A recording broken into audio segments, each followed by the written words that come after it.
In the headlines, President Bola Tinubu's inaugural speech announcing end of fuel subsidy triggers fuel queues.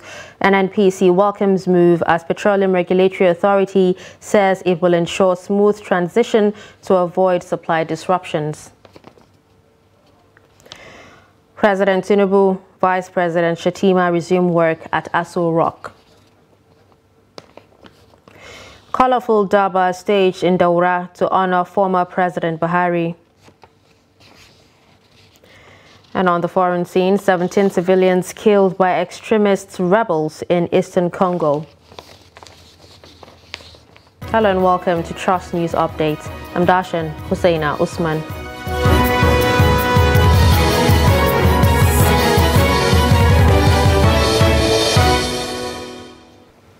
And now the news in detail. Fuel queues return to filling stations in Abuja following President Bola Tinubu's inaugural speech that hinted fuel subsidy is gone as no provision is made beyond June this year. Kabir Lawal speaks to Nigerians that are now calling on the new president not to make life difficult for the people. President Bola Ahmed Tinubu, in his inaugural speech on Monday, said subsidy is gone.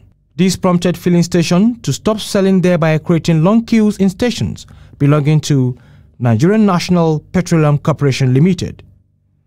Abuja residents called for caution in handling the fuel subsidy situation, as any price hike will only worsen an already difficult situation.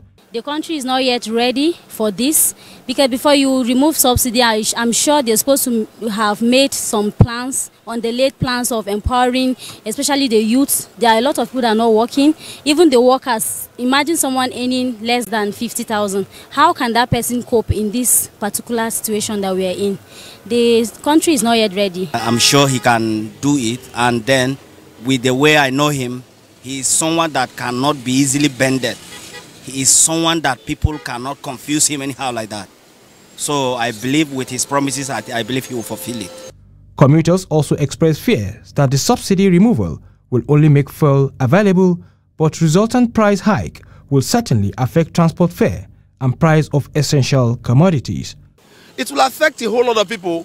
It will affect the transportation, because with the low-income earners, it's not too easy for us. Coming from our homes, okay, today I was leaving the house. There was no vehicle. I came today, okay, this is where I work. I want to buy fuel. No fuel. The filling station is closed right now. No fuel. I was able to buy Ajayi, but I had to struggle. People are even fighting. You understand? So if we can tackle this thing, because apart from the fuel thing, people are hungry. People are starving. People are dying. No, but like, people need help. People are so heavy. For now, the queues remain and car owners struggle to get fuel, even though the Nigerian National Petroleum Corporation and the Nigerian Midstream and Downstream Petroleum Regulatory Agency have assured Nigerians of availability of the product. Despite the new president's pronouncement on removal of subsidy, as you can see behind me, people have not heaved sigh of relief, especially the motorists, complaining that they don't know how the fuel price will be this time around. And also in front of me here is the AA Rano. The filling station is a ghost of itself. It's not as if they are ordering the fuel, but they don't know the outcome of how fuel subsidy will be on them. Kabir Lawal, Trust TV News, Abuja. Nigerian National Petroleum Company Limited and the Independent Petroleum Marketers Association of Nigeria differ on fuel subsidy removal announced by President Bola Tinubu. While NNPC Limited welcomes the move, IPMAN insists the removal should be gradual. Chamunda Beng reports.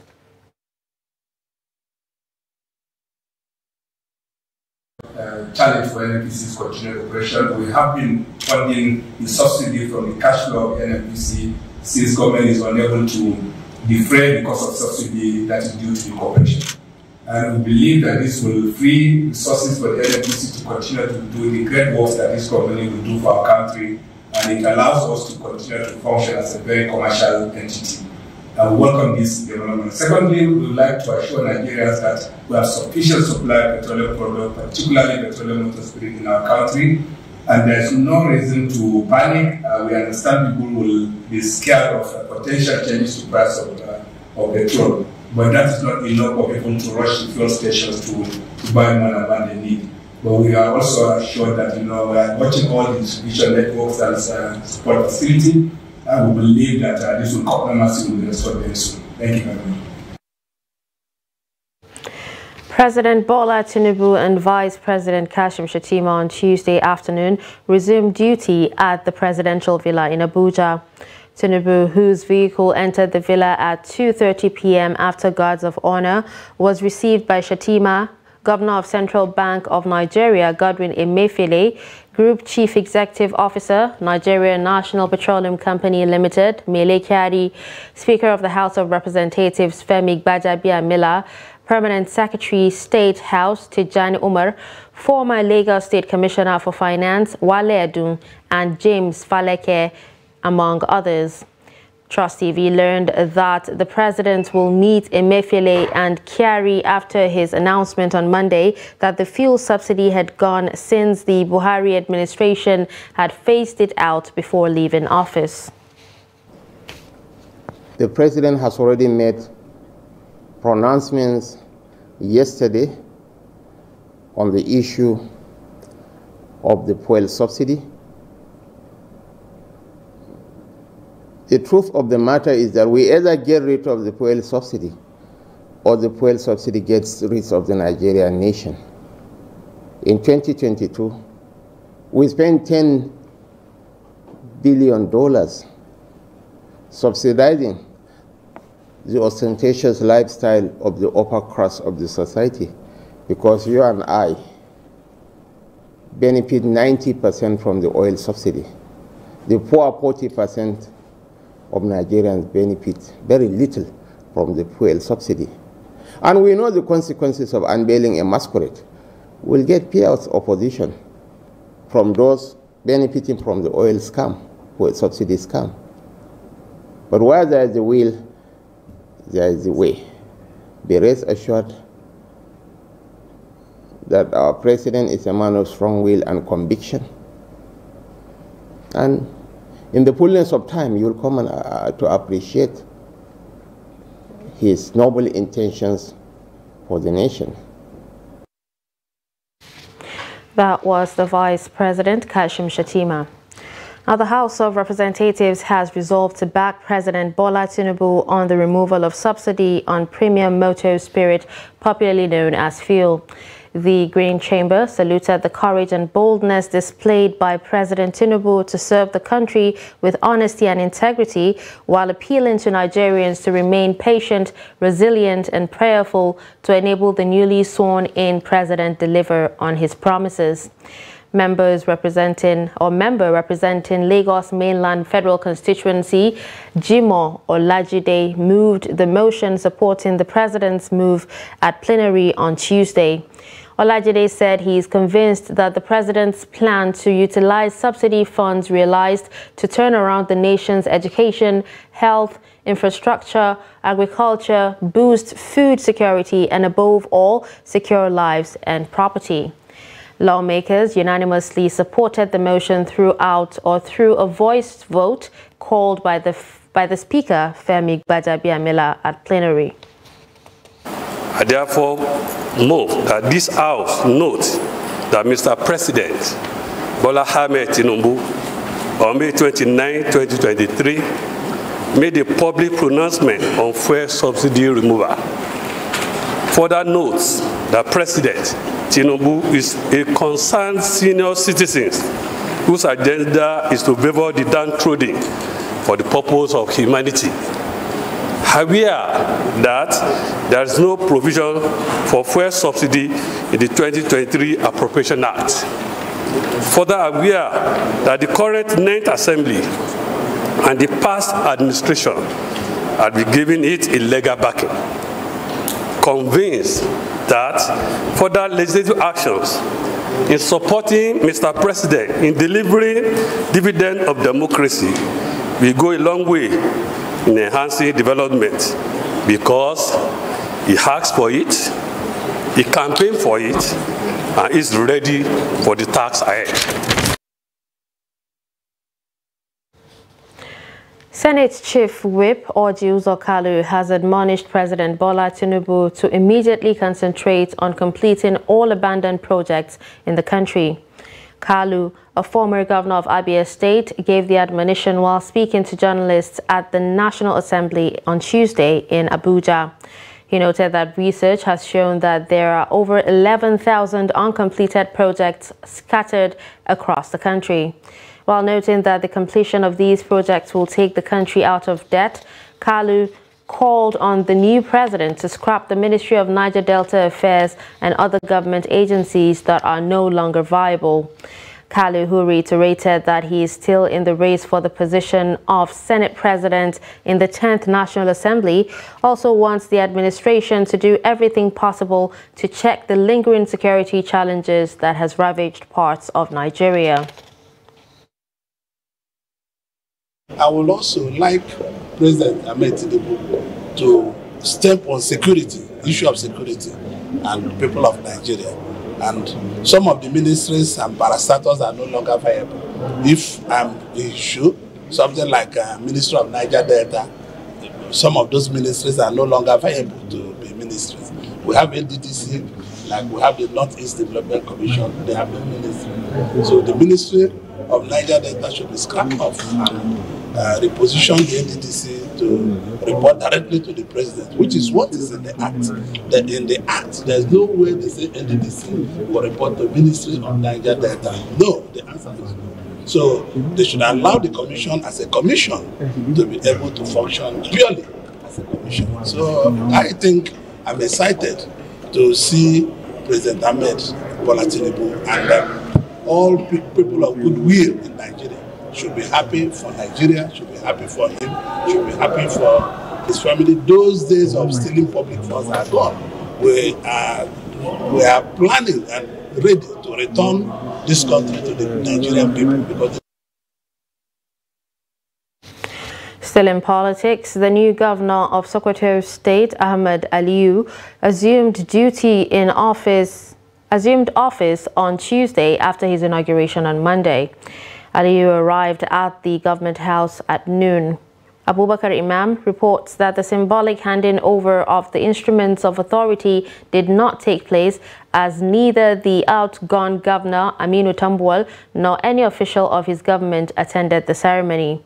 Aliyu vowed to review some of the policies of the former administration while elaborating his 9-point agenda. Aliyu said he will give priority to security, health, and poverty eradication. The governor nullified all the recent appointments made by his predecessor, Aminu Waziri Tambuwal. He also nullified the recent renaming of some academic institutions and other appointments relating to their governing councils. His spokesman, Abubakar Bawa, on Tuesday announced dissolution of local government areas' sole administrators appointed by Tambuwal. Bawa explained that the appointment will be reviewed in due course in the public interest. There is massive turnout of people across the entire Daura town in Katsina State following a special Durbar organized by the Emir of Daura. The Durbar's large turnout of special dignitaries from the Emirate, Katsina State, and entire country. Several people also lined up on the street of the Daura Emirates to witness the special occasion. The former president, Muhammadu Buhari, received royal greetings from the Emir, district heads, and other well-wishers. Among the district heads are Yusuf Buhari, son to the former president, who also dressed in colorful regalia and adorned horses with entourage.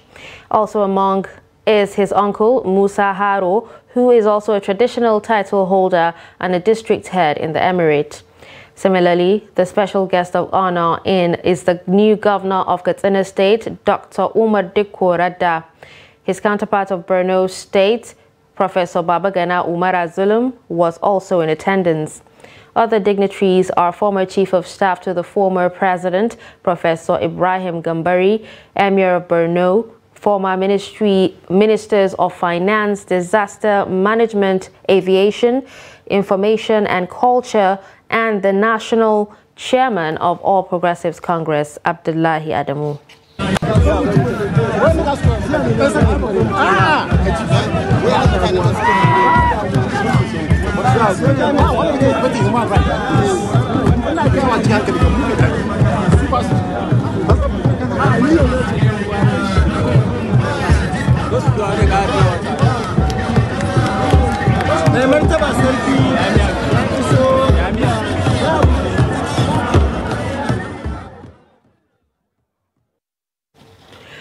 The National Industrial Court has upheld the no work, no pay rule by the federal government in its dispute with the Academic Staff Union of Universities. The court held that the rule enforced by the federal government against members of ASUU who went on strike last year is legal. In a judgment delivered by the president of the court, Justice Benedict Kanyip, the court held that it is within the right of the federal government to withhold salaries of workers who embark on industrial action. The court, however, held that it is a violation of university autonomy for the federal government to impose the integrated payroll and personnel information system platform on members of ASUU who reserved the right to determine how their salaries should be paid. The federal government had dragged ASUU before the industrial court over the demand of the union for the payment of their salaries from February 14 to October 7 last year when the strike was called off. You're watching Trust News Update. Coming up after the break. Mourners pay their respects to Raymond Dokbaisi. Do stay with us.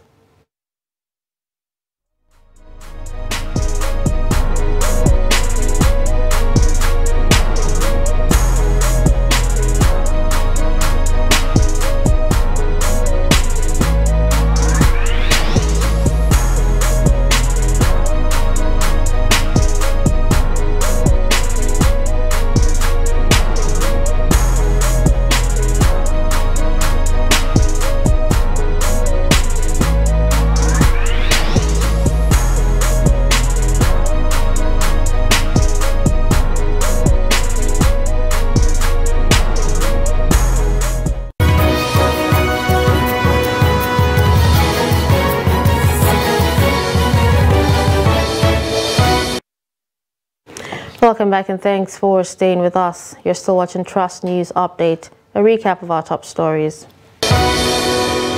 We told you that President Bola Tinubu's inaugural speech announcing end of fuel subsidy triggers fuel queues. NNPC welcomes move as Petroleum Regulatory Authority says it will ensure smooth transition to avoid supply disruptions. You also heard that President Tinubu, Vice President Shettima resume work at Aso Rock.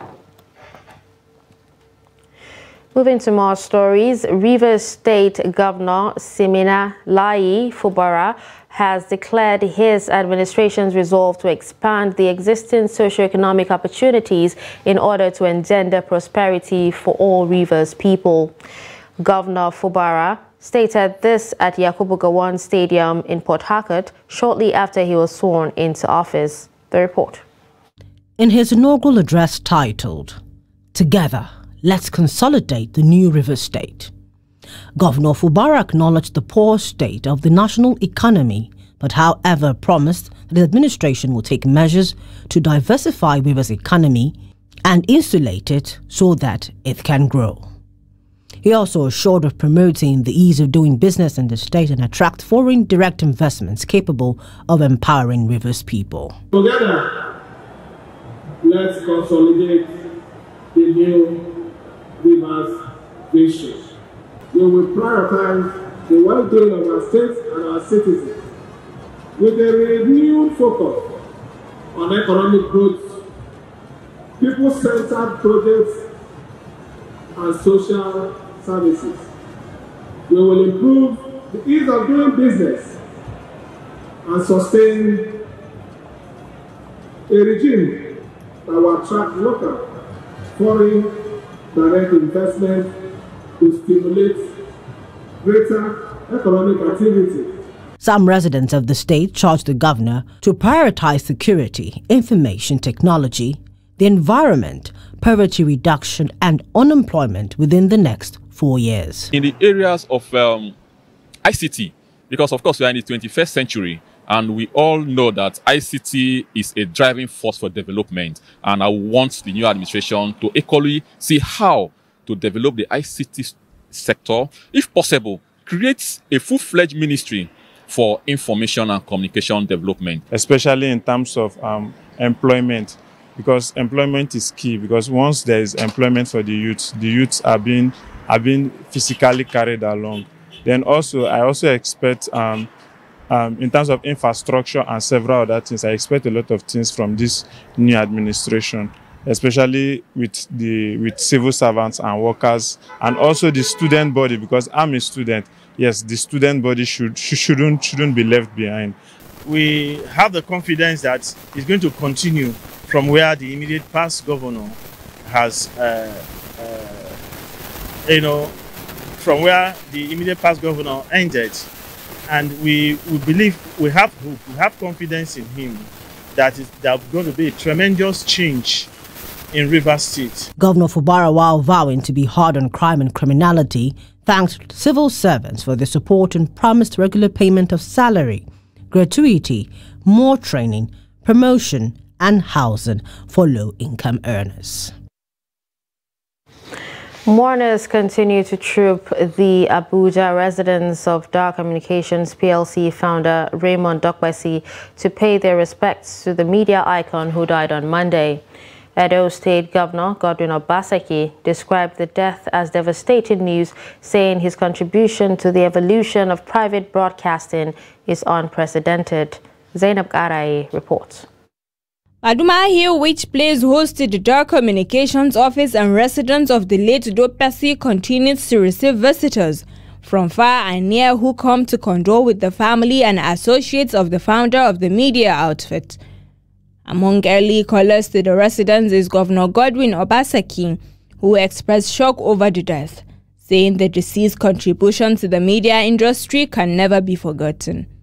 His foray into television also gave a platform to project Nigeria, not only locally, but globally. And beyond that, gave the impetus to others to follow his trend he has started, which was that you could have successful private sector participation in media, particularly in television in Nigeria. So he was a pace setter in all ramifications.